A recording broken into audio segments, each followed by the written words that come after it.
नमस्कार दोस्तों, स्वागत है मेरे यूट्यूब चैनल पे। भाभी की बहन के साथ किस तरह मेरा पहला दिन था वो मैं आपको बताने जा रहा हूँ। ये कहानी है आदित्य का, जो लगभग 25 साल का था और हाइट उसका 6 फुट था और गोरा बदन था। बाल लंबा लंबा रखा करता था। आदित्य देखने में बहुत ही मासूम था और उस ऐसा लड़का था जिसे देखकर कोई भी हाँ बोल दे, मतलब कोई भी लड़की बोले कि हाँ बहुत स्मार्ट है। आदित्य का एक बड़ा भैया थे जिनका शादी हो चुका था। भैया बाहर काम कर रहे थे तो उनका ससुराल कुछ सामान पहुंचाने जाना था। घर पे कोई नहीं था तो आदित्य का मम्मी पापा ने बोला कि आदित्य को ही भेज दिया जाए ससुराल उसका, और भाभी भी यहीं। आदित्य इतना सीधा लड़का था कि वो आज तक अपने साली से कभी मजाक भी नहीं किया था। वो जाना नहीं चाहता था लेकिन घर में काम था, इसी कारण से उसे जाना पड़ा। आदित्य अपना ससुराल पहुंच गया। आदित्य अपना भाई का ससुराल पहुंच गया। पहुंचने के बाद वहां उसकी बहुत सारी खातिरदारी हुई, क्योंकि उसका भाभी का यहाँ बहुत इज्जत हुआ करता था। आदित्य भी अपने भाभी को बहुत माना करता था, हर इच्छा भाभी का पूरा किया करता था। और कभी फील ही नहीं हुआ था भाभी को कि ये अपना ससुराल में है। सास ससुर भी बहुत मानते थे। ये इमेज उसका ससुराल में बहुत अच्छा था। तो आदित्य भी जब वहाँ गया तो आदित्य को ऐसा फील नहीं हुआ कि वो अपना भाई का ससुराल आया है। उसे लग रहा था कि वो अपने ही ससुराल आया हुआ है। आदित्य सामान पहुंचाकर आने ही वाला था तो उसका सास ससुर ने बताया कि हमें कुछ अर्जेंट काम है, हमें बाहर जाना होगा और घर पे बेटी अकेले है।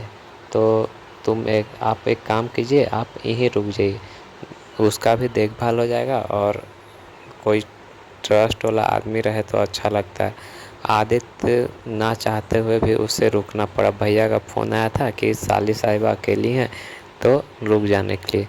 आदित्य अपना साली से बात नहीं करता था, बस काम का ही बात किया करता था। आदित्य के ससुर बाहर चले गए और घर में सिर्फ आदित्य और उसकी साली थी। बहुत बड़ा घर था तो कभी ये आदित्य दूसरा रूम में था और उसकी साली दूसरा रूम में। सिर्फ वो आती थी खाना वाना पूछने के लिए, चाय नाश्ता के लिए, क्योंकि दोनों कभी आपस में उस टाइप का नहीं था कि हाँ हंसी मजाक करना या कुछ इस टाइप का। दोनों अनजान टाइप के, मतलब परहेज कर रहे थे एक दूसरे से। आदित्य तो सीधा लड़का था ही और आदित्य को लगता था उसकी साली भी सीधी लड़की है। रात में खाना खाया आदित्य और सो गया। ठंडा का मौसम था, बाहर बहुत ठंड थी। आदमी पंखा बंद करके सोया था तो अगर सुई भी नीचे गिरता तो उसकी आवाज़ से पूरा रूम में गूंजता। रात में अचानक से आदित्य का नींद टूटा। जैसे नींद टूटा तो आदित्य को ऐसा फील हुआ कि कोई फुसफुसा रहा। लेकिन फुसफुसाएगा कौन घर में? घर में तो सिर्फ साली साहिबा है, और कौन है? आदित्य से रहा नहीं गया। वो देखने के लिए बाहर निकला कि आखिर कौन चोर हो रहा है क्या। जैसे ही बाहर जाता है तो साली साहिबा के रूम से कुछ आवाज़ें आ रही थी। ज्यों ज्यों आदित्य अपने साली साहिबा के रूम के पास जा रहा था, कुछ आवाज़ें उनका कान पास अब साफ साफ सुनाई दे रहा था। यार बहुत मज़ा आ रहा है, प्लीज़ और जल्दी जल्दी और जल्दी। जीजा का भाई आया हुआ, अगर उसे पता चल गया तो। ऐसे ही कुछ आवाज़ें आ रही थी रूम के अंदर से। आदित्य समझ गया था कि अंदर क्या हो रहा था। हर कुछ देर पे सिसकियाँ बढ़ रही थी। एक दर्द भरा मिठास का आवाज़ आ रहा था। आखिर अंदर क्या चल रहा था? आदित्य पर्दा हटाकर देखने का कोशिश करता है। आदित्य जैसे ही अंदर देखता है तो उसका आँख खुला का खुला रह जाता है। वो चीज़ देख लेता है जो उसने कभी सोचा नहीं था। उसके आँखों के सामने वो सब चीज़ हो रहा था जो वो कभी मोबाइल में देखा करता था। लाइव उसके सामने चल रहा था, लेकिन उसने कभी सोचा भी नहीं था कि ये सब वो कभी इस लड़की का देखेगा। फिर उसके हाथ से एक गिलास था जो कि गिर जाता है। जैसे ही उसके हाथ से गिलास गिरता है, अंदर उसकी साली को शक हो जाता है बाहर कोई है। वो अपना दोस्त को बोलती है जल्दी से तुम कहीं छुप जाओ, लगता है जीजा जी का भाई इधर आया हुआ है। आदित्य जल्दी से अपने कमरे की ओर भागने की कोशिश करता है ताकि किसी को पता न चले उसने क्या देखा है। वो लड़की और उसका दोस्त दोनों समझ गए थे कि आदित्य ने सब कुछ देख लिया है और वो अपने कमरे में जाकर गेट बंद कर लेता है। जैसे ही गेट बंद करता है तो आदित्य को समझाने के लिए वो लड़की उस लड़के को भेजती है अंदर। लड़की को डर था कि अगर आदित्य ये पूरा फैमिली के सामने बता देगा तो वो जीने लायक नहीं रहेगी, वो मर जाएगी। लड़की का दोस्त ने जल्दी जल्दी कपड़ा पहना और आदित्य के पास गया। वो उससे बात करने लगा। बात करते करते आदित्य ने जो देखा था वो उसका मन में पूरा घूम रहा था।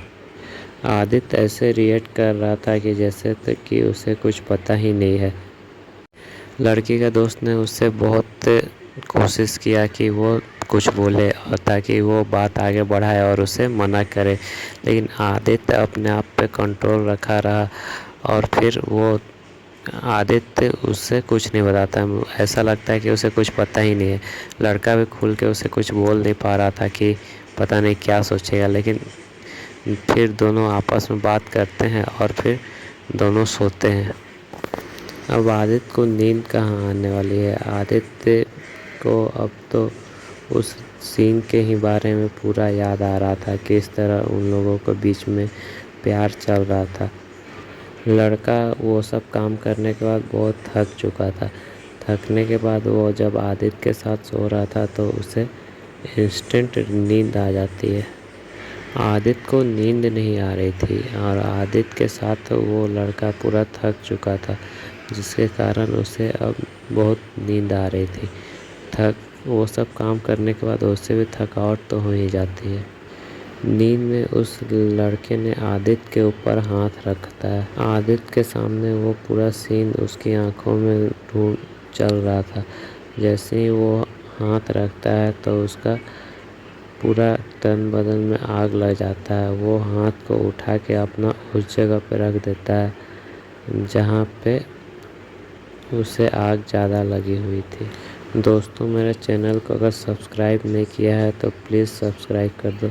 आपके लिए मैं हर रोज़ लेके आऊँगा एक नई स्टोरी।